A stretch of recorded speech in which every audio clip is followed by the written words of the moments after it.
ये तन पर बर्छी धर दूं। बालू बोला वीर व्यर्थ मत नाहक समय गंवाओ, समय आ गया मातृभूमि का बढ़कर कर चुका हो, समय आ गया मातृभूमि का बढ़कर कुछ चुकाओ। तो विवश महावत ने हाथी तब आगे बढ़ा दिया था। मैं मंच का ध्यान चाहता हूं इस कविता में। विवश महावत ने हाथी तब आगे बढ़ा दिया था और बालू सिंह ने भी सीना कीलों पर अड़ा दिया था और हाथी ने मस्तक की टक्कर मारी जो प्रलयंकर, दरवाजे गिर गए किले के करते शोर भयंकर, गज मस्तक को भिगो रही थी शत शोणित पिचकारी और दिव्य आरती आज मृत्यु की गजने स्वयं उतारी। दिव्य आरती आज मृत्यु की गजने स्वयं उतारी। दिव्य आरती आज मृत्यु की गजने स्वयं उतारी। बालू सिंह का हाथी घुस रहा है, उसकी पीढ़ी को हक मिलने वाला है कि अब हमेशा वो आगे लड़ेगा। उधर जैत सिंह पीछे से चढ़ रहा है। अंतिम दृश्य देखे, मैं कविता को विराम दे रहा हूं। उधर जैत सिंह भी रण में इतिहास नवल गढ़ता था, बना शत्रु को काल सर्प वो कंगूरे चढ़ता था। जो ही वीर सीढ़ियों से चढ़ कंगूरे तक आया, गोली लगी वक्ष पर सहसा वीर धरा पर आया। जैत सिंह कूदने वाला था किले के अंदर, गोली लग गई, नीचे गिर गया, सारे सपने ढह गए। बालू सिंह का हाथी घुस रहा है। अब जैत सिंह क्या करता है? उधर जैत सिंह भी रण में इतिहास नवल गढ़ता है, बड़ा शत्रु को काल सर्प वो कंगूरे चढ़ता था। गोली लगी वक्ष पर सहसा वीर धरा पर आया, गोली लगी वक्ष पर सहसा वीर धरा पर आया। सोचा अगर किले में बालू पहले प्रथम प्रवेश करेगा, वो ही सदा हरावल दस्ते में भी आगे सदा लड़ेगा। लगी तनिक ना देर उसे भीषण निर्णय लेने में। मैं पूरे जनसमूह का ध्यान चाहता हूं कि शीश कलम करके ही कोई कर्ज अदा करता है और कलम के लिए विषय वो नए नए धरता है। युद्ध देव को जब शोणित का पुण्य अर्घ चढ़ता है, तब जाकर ही सैनिक जय के पथ पर कुछ बढ़ता है, तब जाकर ही सैनिक जय के पथ पर कुछ बढ़ता है। लगी तनिक ना देर उसे भीषण निर्णय लेने में। मैं कविता समाप्त करता हूं। मुझे लगे तालियां मेरे लिए बज गई हैं, सुरेंद्र जी के लिए तो बजती बजती तालियां। मैं कविता को विराम कर रहा हूं। लगी तनिक ना, ऐसा इतिहास में दूसरा उदाहरण मैंने सुना नहीं है, आपने पढ़ा नहीं होगा। पढ़ा हो मुझे बताइएगा, मैं अगली बार उस पर कविता लिख कर आया हूं। न लगे तो अपने राजस्थान के इतिहास के गौरव के लिए आपकी भरपूर तालियों से मैं विदा होना चाहता हूं। लगी तनिक ना देर, कैसे घुसा जैत सिंह अंदर? लगी तनिक ना देर उसे भीषण निर्णय लेने में, विजय सुनिश्चित लगी उसे निज शीश काट देने में। तो उन ठाला का किला अजब ये घटना देख रहा था, एक वीर निज शीश काटकर अंदर फेंक रहा था। एक वीर निज शीश काटकर अंदर फेंक रहा था। एक वीर निज शीश काटकर अंदर फेंक रहा था। तो काल ठिठक कर रुका, काल ठिठक कर रुका। स्वयं ये उसको दृश्य नया था, किसको लिखूं महान, सोच में पड़ इतिहास गया था। मैं दो पंक्ति निवेदित करना चाहता हूं। 10-10 साल तक हमने वीआईपी ट्रीटमेंट दे दी, उन्हें जेलों में बिरयानी और मुर्गे परोस दिए कि खाओ, तुम तो सरकारी मेहमान हो। तो क्या इस पुलिस की वर्दी को गुस्सा नहीं आता होगा कि ये स्टार हमने इसलिए लगाए थे कि आतंकवादियों को बिरयानी और मुर्गे परोसेंगे हम? एक फैसला पढ़ता हूं बस आज की रात में, क्या करें इन आतंकवादियों के साथ जिन्हें हमने 10-10 साल तक जेलों में वीआईपी ट्रीटमेंट दिए। मैं दावा करता हूं एक दिन के अंदर आतंकवाद खत्म होगा। यह फैसला मैं पढ़ता हूं, समर्थन की मोहर आपसे मांगता हूं कि आग को बढ़ाएंगे तो और बढ़ जाएगी, ये हो सके तो इसे तीव्र जलधार दीजिए। और क्रूरता को क्रूरता से ही मिटाना पड़ता है, प्यार मांगता हो उसे खूब प्यार दीजिए। अब फैसला सुनना, हाथों को खोलिएगा। प्यार मांगता हो उसे खूब प्यार दीजिए, तो सांप के सफलों को भी घर में न पालिएगा। इनके तो हर फन पे प्रहार कीजिए और 10-10 साल इन्हें जेलों में न बंद रखो, इन्हें मुठभेड़ में ही गोली मार दीजिए, इन्हें मुठभेड़ में ही गोली मार दीजिए। संसद के हमले से लेकर के जो कुछ यहां हुआ, बंबई के हमले तक रुक क्यों नहीं रहे हैं सारी बातें? विवशताएं वही हैं। जब देश अहिंसा को कायरता के रूप में उड़ता है तो उसके दुष्परिणाम सामने आते हैं। मैं एक कविता कहता हूं जिन बातों के लिए मैं जाना गया, फिर वो मन एक विशेष कि कब तक हम दोहराएंगे इस कायरता की भाषा को। क्यों होते हैं हमले समझ लेना, और यदि आपकी हिम्मत मिल सकी तो शायद एक भी हमला ना हो इस देश पर। कि कब तक हम दोहराएंगे इस कायरता की भाषा को, कब तक हम ढोते जाएंगे हिंसा की परिभाषा को। कितना शीश झुकाएंगे हम पिंडी के दरवाजे पर, कब तक मौन रहेंगे बोलो दिल्ली के आदेशों पर। अब तो उसने बंबई पर भी आकर हमला बोल दिया, अब तो उसने संसद पर भी आकर हमला बोल दिया, और हमारे भाईचारे की पोलों को खोल दिया, और हमारे भाईचारे की पोलों को खोल दिया। और मन करे तो एक साथ हाथ उठाना, एक ही निष्कर्ष है इस देश के पास, एक ही तरीका है जो मैं बोलता हूं कि और हमारे भाईचारे की पोलों को खोल दिया। तो फिर हमको भी उसकी ही सीमा तक बढ़ जाने दो, तो फिर हमको भी उसकी ही सीमा तक बढ़ जाने दो। अब तो आतंकी अड्डों तक सेना को चढ़ जाने दो, अब तो आतंकी अड्डों तक सेना को चढ़ जाने दो, अब तो आतंकी अड्डों तक सेना को चढ़ जाने दो। करगिल का युद्ध शुरू हुआ, नेताओं के भाषण शुरू हुए, घबराओ मत, तुम तो बहादुर लोग हो, तिरंगे लेकर डटे रहो, बहादुर हो। हम लोग देंगे भाषण दिल्ली में, अरविंद का बड़े बहादुर नेता है, अब क्या डरना इस मुल्क में, तो नेता रक्षा करेंगे। हंसना रोना इस मुल्क की तकदीर पर। 8 आतंकवादी संसद के गलियारे में क्या पहुंचे, 450 MP रास्ता खोज रहे थे, भागे तो भागे किस दरवाजे से। इन भाषण वीरों की स्थिति थी। वो तो भला वो पुलिस के 8 जवानों का जिनके सीने पर लगी बंदूक की गोलियों के निशान ने इस मुल्क के लोकतंत्र के मंदिर को ढहने से बचा लिया, वरना क्या आज हम कविता और गणतंत्र दिवस की तैयारियां कर रहे होते। तब मैंने कुछ पंक्तियां कहने की कोशिश करी हैं जो हमारे बड़े भाई कई बार बोलते, उसे मैं उद्धृत करता रहा हूं।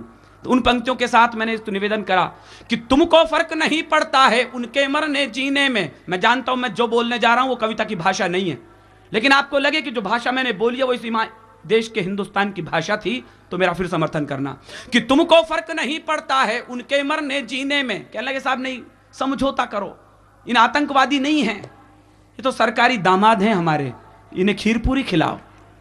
तो मैंने गुस्से में 2 लाइन उन नेताओं के खिलाफ लिखी है जो मैं सबसे कड़वी कह सकता था, कविता की मर्यादा का उल्लंघन करते हुए बोलता हूं कि तुमको फर्क नहीं पड़ता है उनके मरने जीने में, जो संगीने झेल रहे थे अपने नंगे सीने पे। तुम तो छिपकर बैठ गए थे संसद के तय खाने में, तुम तो छिपकर बैठ गए थे संसद के तय खाने में। हमने 8 शेर खोए तब चंद सियार बचाने में, हमने 8 शेर खोए तब चंद सियार बचाने में। 2 पंक्ति बोलता हूं, मुझे बोलते हुए शर्म आएगी, आपको सुनकर शर्म आएगी। अशोक जी से मैं कई बार इन पंक्तियों पर डांट खा चुका हूं कि विनीत ये पंक्ति तेरे काबिल नहीं थी, न लिखता तो ठीक रहता, कहीं देश की व्यवस्था के खिलाफ इतना क्रूर नहीं होना चाहिए। लेकिन सच मानिएगा जिस दिन ये घटना घटित हुई थी मैं बहुत दूर था, नेपाल बॉर्डर पर। मुझे पता लगा रास्ते में कि संसद पर हमला हो चुका है। लोगों ने गुस्से में क्या क्या नहीं कहा इस देश के नेताओं के खिलाफ, मैं गुस्से में हैरत में था। मैं गणतंत्र दिवस की पूर्व संध्या पर एक कड़वी पंक्ति पढ़ रहा हूं, लेकिन जरूरी है इसलिए पढ़ रहा हूं। और यदि ठीक लगे कि आपने भी ठीक वही सोचा था कि काश आतंकवादी ये काम और कर देते तो मुल्क की तकदीर सुधर जाती। मैंने अभी बताया नहीं है कि वो क्या करते। यदि आपको लगे वो ठीक वही करने का प्रयास विनीत ने कहा है तो ताली इतनी जोर से बजाना कि कल मुझे अशोक जी के साथ प्लेन में दिल्ली तक जाना है, मुझे डांटे नहीं रास्ते में। मैं हिम्मत से बोल रहा हूं, हिम्मत से दाद चाहता हूं कि तुमको फर्क नहीं पड़ता है उनके मरने जीने में, जो संगीने झेल रहे थे अपने नंगे सीने पे। तुम तो छिपकर बैठ गए थे संसद के तय खाने में, हमने 5 शेर खोए तब चंद सियार बचाने में। अच्छा होता कुछ आतंकी संसद के अंदर जाते, अच्छा होता कुछ आतंकी संसद के अंदर जाते, और हमारे कुछ कायर नेता भी अंदर मर जाते, और हमारे कुछ कायर नेता भी अंदर मर जाते, और हमारे कुछ कायर नेता भी अंदर मर जाते। जाने किस दिन नींद खुलेगी अपनी कायर दिल्ली की, जाने किस दिन नींद खुलेगी अपनी कायर दिल्ली की। कितने सैनिक भेंट चढ़ेंगे खूनी डायर दिल्ली की, कितने सैनिक भेंट चढ़ेंगे खूनी डायर दिल्ली की। और इसलिए मैं कविता नहीं कह रहा था कि अमरावती के लोग तालियां बजाएंगे, मैं इस मुल्क की सेना का डर गाना चाहता हूं। मेरा एक दोस्त है कैप्टन जगविंदर सिंह, उसने कहा दोस्त हमें 6 महीने तक बॉर्डरों पर खड़ा करते हैं और अचानक दिल्ली से ऑर्डर आता चले आओ, हमने तो बातचीत शुरू कर दी है पाकिस्तान से, तो क्या हमको गुस्सा नहीं आता होगा? मैं 2 वीडियो कैमरों के सामने बोल रहा हूं। जानता हूं सेना की किसी भी बात को सार्वजनिक करना राष्ट्रीय अपराध में शामिल हो जाता है, मैं जानता हूं, लेकिन मुल्क एक बड़े खतरे से बच जाए इसलिए एक डर गाता हूं। बहुत बारीक सा डर है, समझ जाए तो मुझे सूचित करेगा कि तुमको फर्क नहीं पड़ता है उनके मरने जीने में, जो संगीने झेल रहे थे अपने नंगे सीने पे। जाने किस दिन नींद खुलेगी अपनी कायर दिल्ली की, कितने सैनिक भेंट चढ़ेंगे खूनी डायर दिल्ली की। इतना खून नहीं छिड़को कि मौसम फागी हो जाए, इतना खून नहीं छिड़को कि मौसम फागी हो जाए। सेना को इतना मत रोको सैनिक बागी हो जाएं, सेना को इतना मत रोको सैनिक बागी हो जाएं, सेना को इतना मत रोको सैनिक बागी हो जाएं। उनको खुली छूट दे दो कि दुश्मन को खंजर घोंपे, और गिलानी की झोली में गद्दारों के सिर सौंपे, और गिलानी की झोली में गद्दारों के सिर सौंपे। तभी जाकर ठंडा होगा झेलम का रक्तिम पानी, और पड़ोसी याद रखेगा ये थप्पड़ हिंदुस्तानी, और पड़ोसी याद रखेगा। लेकिन बात वही है साहब, सीमा रेखा पार नहीं करेंगे, सीमा रेखा पार नहीं करेंगे। मैं तो इस कई बार प्रवीण शुक्ल से पूछता हूं, तो दिल्ली रहता है, ये अटल जी सीमा रेखा क्यों नहीं पार करते? कहना तुम समझते नहीं हो यार वीर रस के आदमियों, असल में क्या है कि सीमा और रेखा दोनों स्त्रीलिंग है और अटल जी ब्रह्मचारी हैं। अरे मन का तू देशभक्त आदमी क्या कर रहा है? मैंने कहा छोड़, अब तो गुरु गोविंद सिंह का बेटा सिंहासन पर बैठा है, अब तो गुरुपुत्र मनमोहन सिंह जी के रूप में वहां बैठा है। अब तो जरा बात हो जाती कश्मीर के बारे में पाकिस्तान से। मैं मुल्क की राजनीति के सबसे बड़े व्यक्ति पर उंगली उठाने जा रहा हूं, फिर ध्यान कर ले, गणतंत्र दिवस की पूर्व संध्या पर उंगली उठाने जा रहा हूं। वो भी क्यों नहीं कर पाए इलाज, एक बारीक सा इशारा समझ जाना। मैं दावा करता हूं, नाम नहीं लूंगा, एक एक श्रोता समझ जाएगा कि वो क्यों नहीं कर पाए। बहुत जल्दी ताली इसलिए बजा देना, वो बड़े आदमी हैं, हम छोटे कलमकार हैं, उनकी इज्जत रह जाएगी। बाईपास सर्जरी के बाद मेरा कहने का फर्ज पूरा हो जाएगा। समझना वो क्यों नहीं कर पाए, जल्दी बोल रहा हूं, जल्दी ताली लौटा देना। कि जाने किस दिन कि शांति हिंसा वाली भाषा जनता समझ नहीं पाती, इशारा समझना, नाम नहीं लूंगा। कि शांति हिंसा वाली भाषा जनता समझ नहीं पाती, क्या सुभाष की भाषा तुमको बिल्कुल याद नहीं आती, क्या सुभाष की भाषा तुमको बिल्कुल याद नहीं आती। मानी भूल गए हो तुम ही अपनी सिंह दहाड़ों के, जो सीने दहला देती थी सागर और पहाड़ों के, जो सीने दहला देती थी सागर और पहाड़ों के। जब जंगल का राजा बकरी के घर जाने लगता है, जब जंगल का राजा बकरी के घर जाने लगता है, तो कुछ दिन में वो भी बकरी सामने में आने लगता है, तो कुछ दिन में वो भी। शुक्रिया। देखो मैंने आंटी का नाम तो नहीं लिया, इसका मतलब है महाराष्ट्र पढ़ा लिखा स्टेट है, समझ गए। अंतिम पंक्ति सुनना, जिसके लिए मैंने 2 पंक्तियां लिखी। जब शहीदों की शहादत पर प्रश्नवाचक चिन्ह उठने लगे तो विनीत चौहान ने 2 लाइन लिखी बस। मैं अमर सिंह जी ने जो बयान दिया उस पर टिप्पणी नहीं करना चाहता, लेकिन जो 10 लाख का चेक दिया, पत्रकार के मीडिया के लोग यहां बैठे हैं तो अच्छी तरह जानते हैं वो फर्जी चेक था, उसमें 1 जीरो कम थी। वो तो शहीद की पत्नी खुददार थी जो लोग कहते हैं कि जिन नेताओं ने कहा कि 10 लाख रुपए की गड्डी देकर हमने विधवाओं के सिंदूर की कीमत लौटा दी, भूल जाना विनीत चौहान आज की रात क्या चीखा क्या चिल्लाया। मुझे याद रखो तो बस इन 2 लाइनों के साथ याद रखना जो मैंने उस मंत्री और उस नेता को उत्तर दिया। अच्छा लग जाए मुझे इस कवि ने जो अब तक तालियां न उठी हैं उसने घनघोर तालियों समर्थन करना कि तुमने ठीक लिखा है। मैं कहता हूं नेताओं से कि तुमने 10-10 लाख दिए हैं सैनिक की विधवाओं से। मैं अपनी सबसे चर्चित पंक्ति पढ़ता हूं और सर्वाधिक ऊर्जा चाहता हूं इस कवि सम्मेलन में कि तुमने 10-10 लाख दिए हैं सैनिक की विधवाओं को, सोचा कीमत लौटा दी है वीर प्रसूता माओं को, यानी कीमत लौटा दी है वीरों की विधवाओं को। लो मैं 20 लाख देता हूं तुम किस्मत के हेटों को, लो मैं 20 लाख देता हूं तुम किस्मत के हेटों को। हिम्मत हो तो मंत्री भेजें लड़ने अपने बेटों को, हिम्मत हो तो मंत्री भेजें लड़ने अपने बेटों को।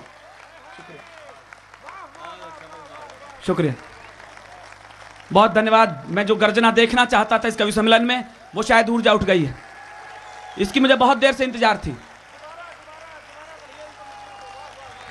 बहुत बहुत धन्यवाद। इस कवि सम्मेलन को जवानी दी आप लोगों ने, इसके लिए मैं आपका धन्यवाद देता हूं। मैं एक बार फिर पढ़ता हूं, एक एक श्रोता के हाथ खड़े करके तालियां उठ जाएं जो इस बार इस यज्ञ में रह गए। मैं फिर कहता हूं कि तुमने 10-10 लाख दिए हैं सैनिक की विधवाओं को, सोचा कीमत लौटा दी है वीर प्रसूता माओं को। लो मैं 20 लाख देता हूं तुम किस्मत के हेटों को, हिम्मत हो तो मंत्री भेजें लड़ने अपने बेटों को, हिम्मत हो तो मंत्री भेजें लड़ने अपने बेटों को, हिम्मत हो तो मंत्री भेजें लड़ने अपने बेटों को।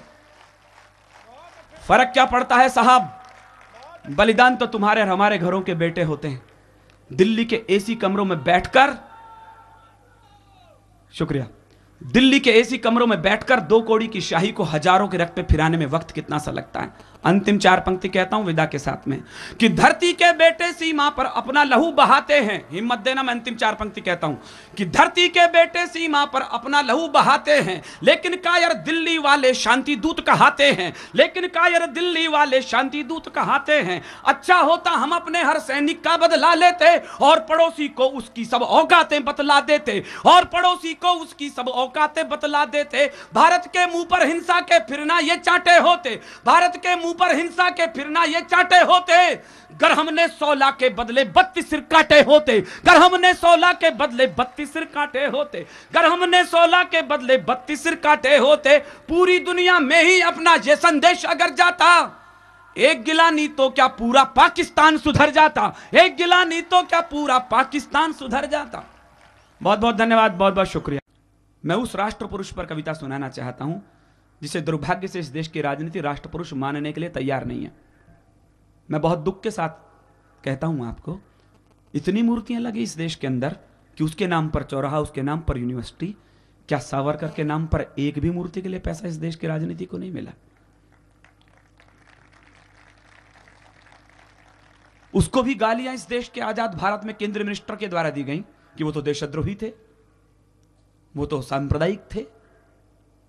कोलू में जिसने 13 साल खपाए हों जुड़ते हुए काला पानी पर, मैं बहुत फिर वीडियो रिकॉर्डिंग के सामने बोल रहा हूं, कोई एक भी व्यक्ति कह दे कि तुम गलत बोल रहे हो, मैं इस कविता को आज से बोलना बंद कर दूंगा।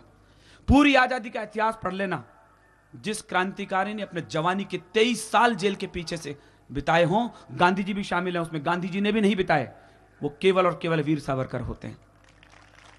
और कोई दूसरा क्रांति का इतिहास नहीं है किसी के हिस्से में। उसे इस देश के मुल्क की राजनीति ने कहा कि वो तो देशद्रोही थे। सावरकर ने सपने में भी नहीं सोचा होगा कि आजाद भारत में ऐसा होगा। वक्त गुलशन पे पड़ा तो लहू उसने दिया, बाहर आई तो कहते हैं तेरा काम नहीं। मैंने क्यों कही ये कहानी सारी आपको? यदि आजाद भारत से पहले सावरकर की पीठ पर कोड़े पड़ते थे कोलूम को चलाते हुए, तो उस देश को कोई हैरत नहीं थी। उसने 13 साल बिताए किसी काल कोठरी में, कोई हैरत नहीं थी। मैं क्यों कह रहा हूं इस कहानी को? आजाद हिंदुस्तान में घटना घटित हुई है। ये एक लघु कथा सुनना, कविता से अच्छी बात कहता हूं, भोर के समय शायद अच्छी बात हो। एक बार सोने और लोहे की बातचीत हुई। सोने ने लोहे से कहा, रे लोहे तू लुहार के घर पिटता है, मैं सुनार के घर पिटता हूं, लेकिन लोहे तू चिल्लाता बहुत है, चीखता बहुत है, आवाज बहुत करता है, मैं तो सुनार के घर नहीं चीखता। लोहे का जवाब सुनना और मेरी पीड़ा समझना, जो हर देशभक्त की पीड़ा है। लोहे ने कहा, रे सोने तू जिस हथौड़ी से पिटता है ना, वो लोहे की होती है, रिश्ते में तेरी कुछ नहीं लगती, लेकिन जिस हथौड़ी से मैं पिटता हूं वो लोहे की होती है, मैं लोहा होता हूं। जब अपना अपने को पीटता है ना, रे चीख तो निकलती है मेरे भाई, आवाज तो निकलती है। जब आजाद भारत के लोगों ने सावरकर पर उंगलियां उठाई तो विनीत चौहान को एक कविता लिखनी पड़ी। मैं सेल्यूलर जेल गया था अभी पिछले सप्ताह। मेरे सब मित्र जानते हैं मैं स्वभाव से आर्य समाजी हूं। मैंने कभी मंदिर नहीं गया आज तक, जीवन में कभी नहीं गया। मैं पहली बार उस कोठरी में दंडवत प्रणाम किया तो मेरी पत्नी ने कहा कि क्या आर्य समाजी पना दूर हो गया? मैंने कहा ऐसा नहीं है। 2 लाइन मैंने कही, वो आपको सौंपता हूं। यहां क्रांति का सौदागर हर कूचा कूचा है, यहां बगावत का दर्जा पूजा से ऊंचा है। इसलिए मैंने इस कोठरी को प्रणाम किया है। मुझे मंदिर से ज्यादा बड़ी लगी वो मूर्ति। मैंने वो फांसी घर देखा, मैंने वो कोलू देखा, मैंने वो कोठरी देखी जहां सावरकर ने 13 साल बिताए। एक कविता कहता हूं जो मेरे बगावत की कविता, आज की पूजा की कविता है। मैं अपनी बात शुरू करता हूं कि कब तक दांतों को पीसेंगे, कब तक मुट्ठी भींचेंगे, साथ देना मेरा। तो शायद मैं इस महाराष्ट्र के बेटे नहीं, हिंदुस्तान के बेटे को मैं अपनी बड़ी बात पहुंचा सकूं। इन फिजाओं में कहीं सावरकर हों तो सबसे छोटा बेटा स्कूल का एक कविता कहता है, उस केंद्रीय मिनिस्टर मणिशंकर अय्यर को भी कहता है कि कब तक दांतों को पीसेंगे, कब तक मुट्ठी भींचेंगे, कब तक हम आंखों के पानी से पीड़ा को सींचेंगे। रोज यहां गाली मिलती है देशभक्त परवानों को, आजादी के योद्धाओं को, भारत के दीवानों को, जिनके ओछे कत्थे वो ही अंबर के मेहमान बने, जिनके ओछे कत्थे वो ही अंबर के मेहमान बने, जो अंधियारों के चारण थे सूरज के प्रतिमान बने। इन लोगों ने भारत का बलिदानी पन्ना फूंक दिया। अब आपके हाथ उठे जो मैं कहना चाहता हूं आक्रोश में, कि इन लोगों ने भारत का बलिदानी पन्ना फूंक दिया, इन लोगों ने भारत का बलिदानी पन्ना फूंक दिया। सावरकर का नाम हटाकर देशभक्ति पर थूक दिया, सावरकर का नाम हटाकर देशभक्ति पर थूक दिया, सावरकर का नाम हटाकर देशभक्ति पर थूक दिया। ये मणिशंकर अय्यर बताएंगे कि सावरकर कौन थे, जिनकी अग्रज पीढ़ियां चाइना के युद्ध के समय चंदे की रसीद काटते पकड़ ली गई थी। वो बताएंगे सावरकर कौन थे। मैं एक चित्र बताता हूं सावरकर क्या करते थे, कि जो चीनी, इनका कुंडली बांचता हूं, किन लोगों ने प्रश्न उठाए सावरकर पर, कि जो चीनी हमले के दिन भी गद्दारी के गायक थे। ये इतिहास में दर्ज है जो मैं बोल रहा हूं, कि जो चीनी हमले के दिन भी गद्दारी के गायक थे, माओ के बिल्ले लटकाने वाले जो खलनायक थे, जिनके अपराधों की गणना किए जमाने बैठे हैं, जिनके अपराधों की गणना किए जमाने बैठे हैं, वो सावरकर के छालों का मोल लगाने बैठे हैं, वो सावरकर के छालों का मोल लगाने बैठे हैं। ये क्या जाने सावरकर या अंडमान के पानी को, जो गाली देते रहते हैं झांसी वाली रानी को। कुछ दिन इन सब को भी भेजो अंडमान का ला पानी, कुछ दिन इन सब को भी भेजो अंडमान का ला पानी।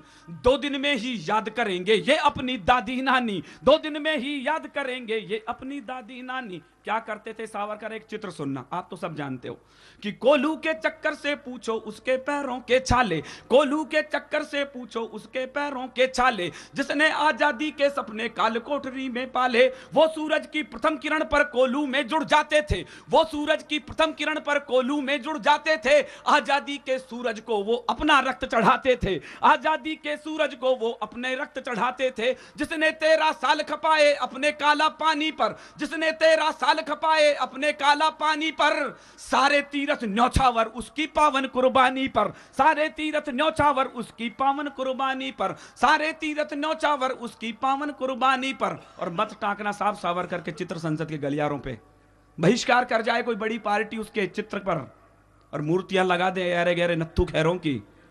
मैं 1 अरब देशों के देशभक्तों की तरफ से सावरकर का चित्र संसद से बड़ी जगह टांगने जा रहा हूं। विरोध हुआ था संसद के गलियारों में। महाराष्ट्र के बेटों और राजस्थान का बेटा एक बात कहना चाहता है, आपको लगे मैंने सावरकर का चित्र ठीक जगह टांग दिया है तो एक एक श्रोता भोर के किरण के समय हाथ खड़े करके तालियां बजाकर दिल्ली को बता दे, हम आयतन में कम हो सकते हैं लेकिन घनत्व में ज्यादा है।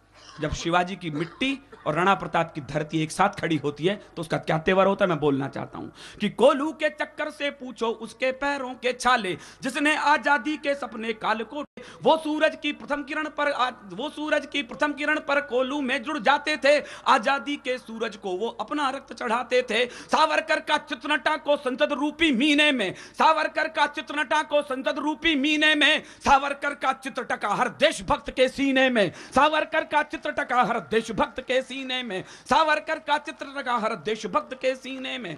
मैं राजस्थान से आता हूं, लोग कहते हैं कि पन्ना ने बड़ा बलिदान दिया, बेटा कटवा दिया, आड़ा रानी ने सिर काट के दे दिया। मैं एक छोटी सी लघु कथा का अंश सुनाता हूं आपको। किसी मां के 3 बेटे थे, तीनों आजादी के लिए आजन्म कारावास की सजा भुगते थे। 2 बेटों को काले पानी की सजा थी, एक बेटे को दोहरे आजन्म कारावास की सजा थी। आप जानना चाहते हैं, वो वीर सावरकर की मां थी। तीनों बेटे जिसके आजादी के लिए। मैं केमिस्ट्री का लेक्चरर हूं, अच्छी तरह जानता हूं, साइंस पढ़ाता हूं। कांटा जिसके पैर में लगता है आंसू उसकी आंख से आता है, लेकिन क्या हैरत की बात है, जिस मां को पता हो कि तेरे तीनों बेटों पर सुबह शाम कोड़े बरसाए जाएंगे, उन्हें कोल्हू में बैल की तरह जोड़ा जाएगा, फिर भी वो तिलक निकाल करके कह देती हो जाओ मुझसे भी बड़ी मां तुम्हारा इंतजार करती है। क्या कलेजा रहा होगा उस मां का। मैंने वहां रात्रि को एक कार्यक्रम होता है, लाइट एंड साउंड प्रोग्राम, उसमें देखा, मेरे हैरत हुई मुझे जानकर। 7 साल तक दोनों भाइयों को एक जेल में कैद रखा और 7 साल तक दोनों भाइयों को पता नहीं लगा कि वो अगल बगल की कोठड़ी में कैद हैं। वो तो एक दिन जब सावरकर बंधु अपना तेल नारियल का निकाल कर जमा करा रहे थे तो अचानक उन्होंने पीछे मुड़कर देखा गणेश राव जैसे कौन खड़े हैं। कहना बड़े भैया तुम यहां कैसे? कहना छोटे मैं 7 साल से तेरे पास की कोठड़ी में कैद हूं, बस मिलना आज हो रहा है। दोनों भाइयों को बेड़ियां लगी हैं, हथकड़ियां लगी हैं, दोनों को जेलर ने पकड़ रखा है। बस यहां पर मैंने कविता का जन्म दिया है। अशोक जी माणिकदा जैसे बड़े लोग हैं, यदि इसमें कहीं कविता हो गई हो, इसके बाद वहां कुछ नहीं बताया गया कि उन्होंने क्या किया। मैंने कल्पना की जब दोनों भाई 7 साल बाद मिले होंगे तो क्या किया होगा उन्होंने। कल्पना पर ध्यान चाहता हूं आप सभी का कि जिस मां ने 2 बेटों को भेजा हो काला पानी, उसने गाथा दोहरा दी है पन्ना की राजस्थानी। 2 भाई के बीच काल ने खींची थी काली रेखा, 7 बरस के बाद एक ने दूजे का चेहरा देखा। मिलने को दोनों की बाहें उस पल अकुलाई होंगी, मिलने को दोनों की बाहें उस पल अकुलाई होंगी। दोनों ने बचपन की यादें क्षण भर दोहराई होंगी, मन ही मन दोनों ने शायद बातें बहुत करी होंगी। दोनों की आंखों से गंगा यमुना साथ झरी होंगी। मिलते वक्त जेल पहरी के पहरे बड़े लगे होंगे, मिलते वक्त जेल पहरी के पहरे बड़े लगे होंगे। पहली बार उन्हें बेड़ी के बंधन कड़े लगे होंगे, पहली बार उन्हें बेड़ी के बंधन कड़े लगे होंगे, पहली बार उन्हें बेड़ी के बंधन कड़े लगे होंगे। लेकिन जिस दिन ये बेहूदी घटना यहां घटी होगी, लेकिन जिस दिन ये बेहूदी घटना यहां घटी होगी, स्वर्गलोक में उस दिन उनकी रातें नहीं कटी होंगी, स्वर्गलोक में उस दिन उनकी रातें नहीं कटी होंगी। मैंने कोशिश करी है कि वो काल कोठरी, वो लौह सलाखें, वो फांसी का तख्ता, यदि इस बदतमीजी पर कुछ बोल पाता तो क्या बोलता कि सेल्यूलर की काल कोठरी सहसा जाग गई होगी, सेल्यूलर की काल कोठरी सहसा जाग गई होगी। सागर की उत्ताल तरंगे भीषण आग हुई होंगी, फांसी के तख्ते पर लटकी रस्सी चिल्लाई होगी, फांसी के तख्ते पर लटकी रस्सी चिल्लाई होगी। काल कोठरी वाली लौह सलाखें गरमाई होंगी। सावरकर की आंखों से तब खारा जल छलका होगा, सावरकर की आंखों से तब खारा जल छलका होगा। कोल्हू से उस वक्त तेल की जगह लहू टपका होगा, कोल्हू से उस वक्त तेल की जगह लहू टपका होगा। लेकिन कायर राजनीति ने वो लोहू भी चाट लिया, लेकिन कायर राजनीति ने वो लोहू भी चाट लिया। वोटों की खातिर संसद ने युग पुरुषों को बांट दिया, योगों की खातिर संसद ने युग पुरुषों को बांट दिया। 3 उदाहरण देता हूं। गणतंत्र दिवस मना ले देश, लेकिन याद ये भी कर ले कि इस देश ने ये भी बदतमीजी करी है शहीदों के साथ। कि हमने मोल नहीं पहचाना राजगुरु की फांसी का। मैं कविता को विराम करता हूं अंतिम 2 लाइनों में कि हमने मोल नहीं पहचाना राजगुरु की फांसी का, हमने कर्जा नहीं चुकाया अब तक रानी झांसी का। बिस्मिल जी की बहन मर गई झूठे कप धोते धोते, बिस्मिल जी की बहन मर गई झूठे कप धोते धोते, और यहां दुर्गा भाभी ने दिन काटे रोते रोते, और यहां दुर्गा भाभी ने दिन काटे रोते रोते। अंतिम पंक्ति याद रखना, आज की 26 जनवरी याद रखना। विनीत चौहान एक घोषणा करके जाता है, यदि यही बदतमीजें राजनीतिक गलवारियों से होती रही, एक दिन ये आएगा 1 साल के बाद जो विनीत चौहान आज चैलेंज करके जा रहा है। कोई से मेरी बगावत समझ ले या मेरी भविष्यवाणी समझ ले। अंतिम 2 लाइन पढ़ता हूं, और आपको लगे आप ये चाहते हो गुस्से के अंदर कि ये बदतमीजें रुकें, तो आकाश भर तालियों से आज के इस भव्य कवि सम्मेलन का विराम देना। मैं अंतिम 4 पंक्ति पढ़ता हूं। उस नेता से भी कहना चाहता हूं, तमाम देशभक्तों की तरफ से, कि अब भी समय बहुत बाकी है भूलों पर पछताने का। मैं पूरे गुस्से से पढ़ता हूं, पूरे गुस्से में आपकी प्रतिक्रिया चाहता हूं कि अब भी समय बहुत बाकी है भूलों पर पछताने का, भारत माता के मंदिर में अपने शीश झुकाने का, भारत माता के मंदिर में अपने शीश झुकाने का, वरना वो दिन दूर नहीं मौसम फागी हो जाएगा, वरना वो दिन दूर नहीं मौसम फागी हो जाएगा, किसी दीवाने देशभक्त का दिलबागी हो जाएगा, किसी दीवाने देशभक्त का दिलबागी हो जाएगा। हाथों में पिस्टल लेकर के वो सड़कों पर आएगा, हाथों में पिस्टल लेकर के वो सड़कों पर आएगा, और किसी कायर नेता को वो छलनी कर जाएगा, और किसी कायर नेता को। 5 साल की बेटी पर वासना जग कैसे सकती है? जिसके प्रति महत्व जागना चाहिए था, वात्सल्य जागना चाहिए था, तो उसके प्रति वासनाओं से भर गए। ये क्या हुआ इस मुल्क की मर्यादाओं को? मेरी बेटी पढ़ती है बेरंडा हाउस के अंदर, उसने खुद मुझसे सवाल किए सैकड़ों, पापा क्या इतना क्रूर होता है पुरुष? क्योंकि पुरुष की जो उसने पहली प्रतिमा देखी थी वो पर एक पिता के रूप में देखी थी। एक काल में है बेटी, माँ बाप डर रहे हैं, ससुराल में है बेटी, और हमने तो दहेज में स्टोव भी दिया था, कोई हमें बताए किस हाल में है बेटी। हम इन सवालों पर पूछते हैं। लेकिन मैं दावा करता हूं जितने घटना घटित हुई होगी, हर पिता को यह दृश्य उभरा होगा उसकी आंखों के अंदर। मंगल नसीब ने लिखा है, नन्ही सी चिड़िया बाज के पंजों में देखकर, मैं आपको सलाम और दुआएं करता हूं। जिन लड़कों पर यह आरोप लगे वही लड़के सबसे पहले उदामनी के लिए झंडे लेकर के सड़कों पर खड़े थे। मैं सलाम करता हूं उस पीढ़ी को कि नन्ही सी चिड़िया बाज के पंजों में देखकर सपने में मुझे रात भर बिटिया दिखाई दी। इस दर्द को जीना थोड़ी देर मेरे साथ। नन्ही सी चिड़िया बाज के पंजों में देखकर सपने में मुझे रात भर बिटिया दिखाई दी, और भाई लिवाने पहुंचा बहना को गांव तो जोहड़ में उसे तैरती चुटिया दिखाई दी।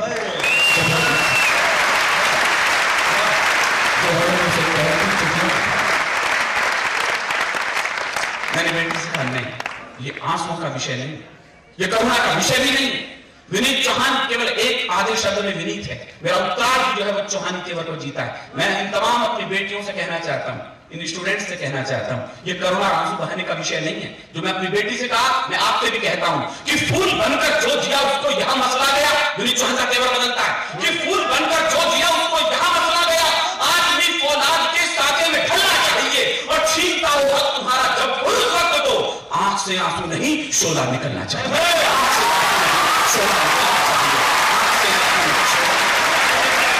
दर्ज रखना चाहता हूं, एमडी यूनिवर्सिटी छोटी यूनिवर्सिटी नहीं है। कल जब कवियों का इतिहास लिखा जाए तो उसमें कुछ प्रश्नों पर एक हस्ताक्षर मेरा भी हो, मैं अपना पहला हस्ताक्षर दर्ज कर रहा हूं। लोग एक परिफिर चली गई वहशी पापी हत्यारों से। मैं अपनी आक्रोश भी चाहता हूं और आपकी करुणाओं का आलिंगन भी चाहता हूं। लोग एक परिफिर चली गई वहशी पापी हत्यारों से, वो किरण सूर्य की चली गई खुद अपने चांद सितारों से। वो किरण सूर्य की चली गई खुद अपने चांद सितारों से। वो किरण सूर्य की चली गई खुद अपने चांद सितारों से। मैं सोच रहा हूं क्या इंसान इतना वहशी हो सकता है? मेरा दर्द देखें आप। मैं सोच रहा हूं क्या इंसान इतना वहशी हो सकता है? कलियों की छाती में क्या इतने गहरे कांटे हो सकता है? मैं शीख उठकर पूछ रहा, क्या यही भाग्य है माटी का? दुनिया में क्या संदेश गया इस जगत गुरु की माटी? दुनिया में क्या संदेश गया इस जगत गुरु की माटी? दुनिया में क्या संदेश गया इस जगत गुरु की माटी का? हम काम विजेता कहलाए पश्चिम में से ऊंचा करके। आदरणीय डीन साहब, हम पूरे वर्ल्ड में केवल एक बात के लिए जाने जाते थे कि हमारे यहाँ का काम विजेता के रूप में विवेकानंद को जाना गया, भीष्म को जाना गया, हनुमंत को जाना गया। हम काम विजेता कहलाए पश्चिम में सिर ऊंचा करके। इस घटना पर शर्मिंदा है, बैठे हैं सर नीचा करके। इस घटना पर शर्मिंदा है, बैठे हैं सर नीचा करके। मैं ढूंढ रहा हूं गली गली उन वीर गति हनुमानों को मेरा साथ दीजिए जो मैं कहना चाहता हूं। मैं ढूंढ रहा हूं गली गली उन वीर पहलवानों को, नारी में जो देवी देखे भारत के वीर जवानों को, नारी में जो देवी देखे भारत के वीर जवानों को, नारी में जो देवी देखे भारत के वीर जवानों को।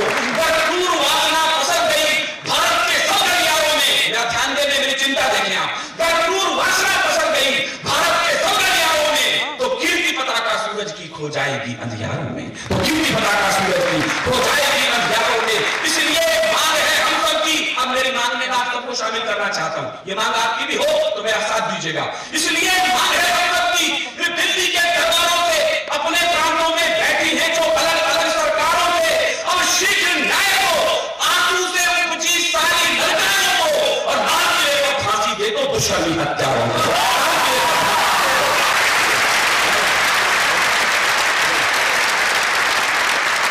दुष्कर्मी हत्यारों को। मैं यहां तक कविता लिख के रुक गया।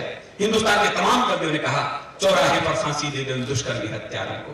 माफ कीजिएगा साहब, कविता खत्म नहीं होती है, कविता का चिंतन यहां से शुरू होता है। मैं अंतिम 4 पंक्ति कहना चाहता हूं। मैं सोच रहा हूं, और ये दर्द आप सबका भी हो, और मैं आप सबका क्यों कहूं, ये आप सबका भी होना चाहिए, ये आपके घरों का दर्द होना चाहिए। मैं आप सबके दर्द को कहता हूं। मैं सोच रहा हूं फांसी से चाहे कलंक धुल जाएगा। मैं बहुत बारीक तक पहुंच रहा हूं, शायद मेरी बात आप समझ जाए मैं क्या कहना चाहता हूं। मैं सोच रहा हूं फांसी से चाहे कलंक धुल जाएगा, जो घाव आत्मा तक पहुंचा वो फांसी से भर पाएगा, जो घाव आत्मा तक पहुंचा